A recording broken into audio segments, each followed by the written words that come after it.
you became a bitch. Why? And swali nini become a bitch because of nini? Because me and you, we do close to the same thing. We analyze events and happenings. So what I did was, I said, Kibe, being the highest paid YouTuber, has to know that he's a target. And since he's a target, he has to tone down, follow the rules, not change anything, just follow the rules. Alafu ukasema na dance kwa grave yako. Niko like, oh, buda, na dance aje kwa grave yako? Na ndio ulifanya Ikonini na postigi every single day because of Kibe. Na nimekuwa nikipatia hizo flowers. Niko like, mse alifanya tukache ujinga twice a week. Then the next thing nasikia Moaf is dancing on the grave. I'm like, no, I analyze but Moaf, the situation from my side. When you say it, because I mean, I know your character. Your character is a character that wants to get the best story. Yeah. Okay. Yeah. So, but we had done a whole thing with you. Yeah. Right. Yeah. We were cool.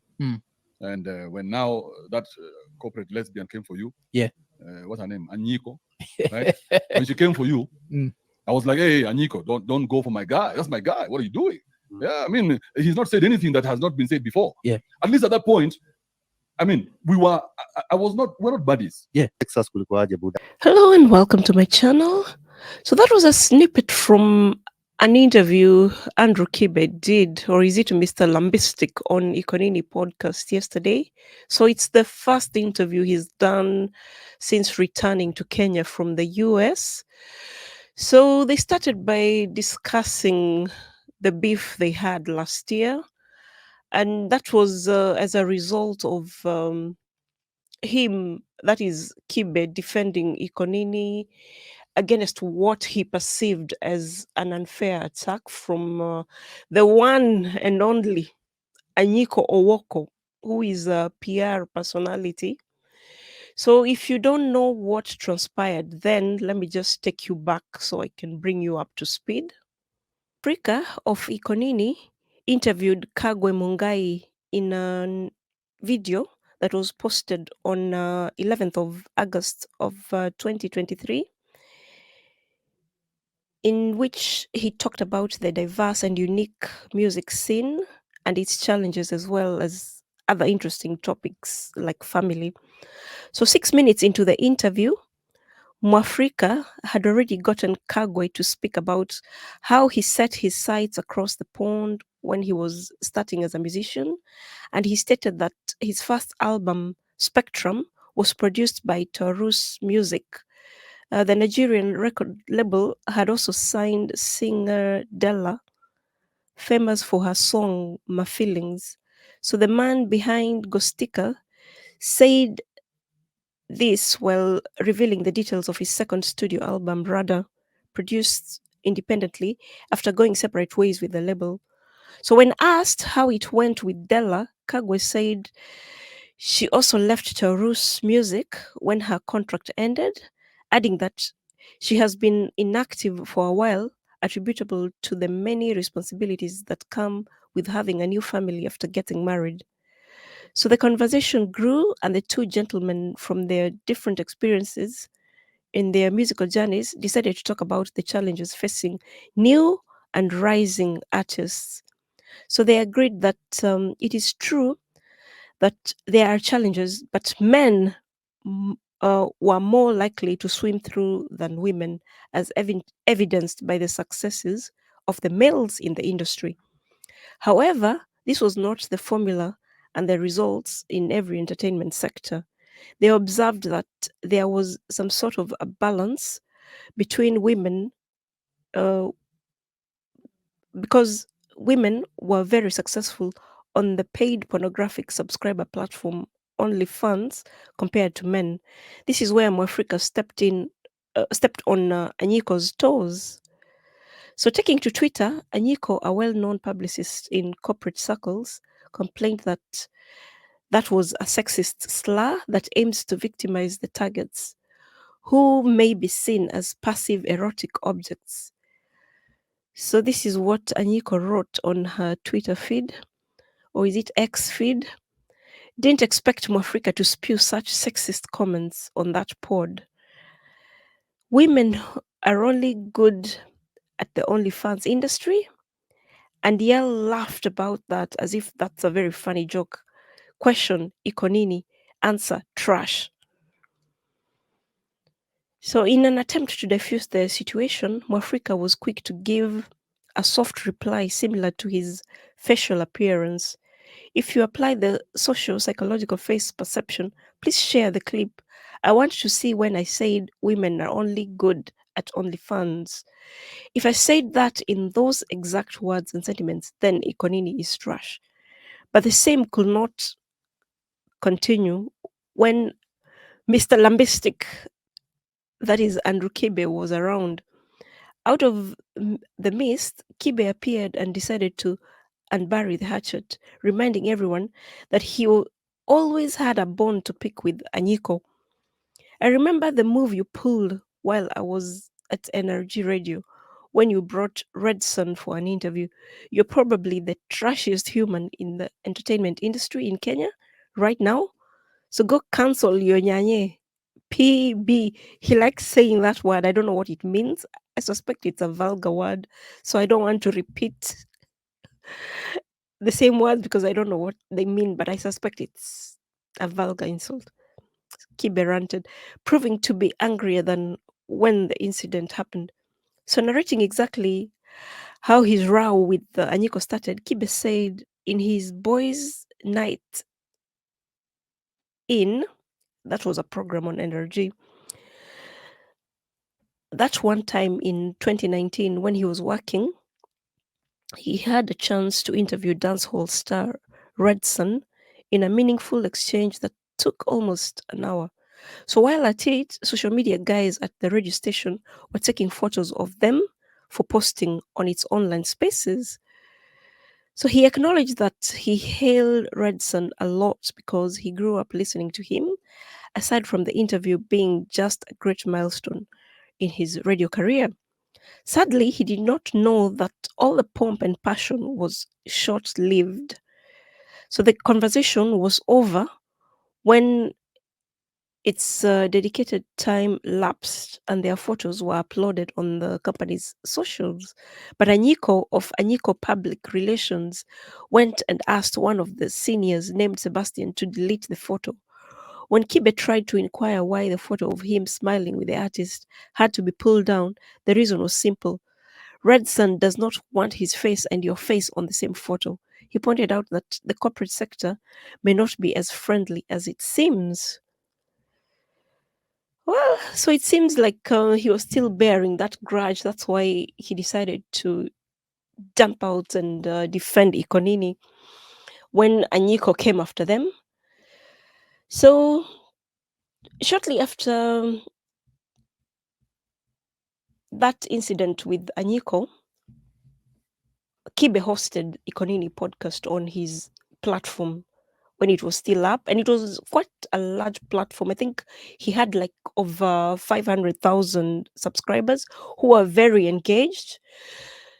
So after hosting them on his platform, a few weeks later, a US platform called Fresh and Fit, which has similar content to Kibe, was demonetized.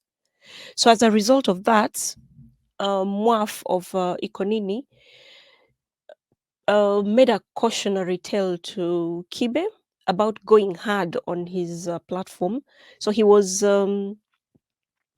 trying to tell him to calm down on his way of delivery. But Mr. Lambistic didn't take that kindly. You know how he is. So he felt as if Ikonini, Mwaf in particular, was asking him to dumb down his content so he can please the corporate bigwigs who he obviously had an issue with. And then to make matters worse, shortly after that caution, all his channels were deleted by YouTube. So he claims he only got one strike. So he felt it was very unusual for YouTube to make that move because usually they give you 3 strikes before making such a drastic move. So because of the timing of all the events, I think Kibe started suspecting that Mwaf of Ikonini was aware of his fate.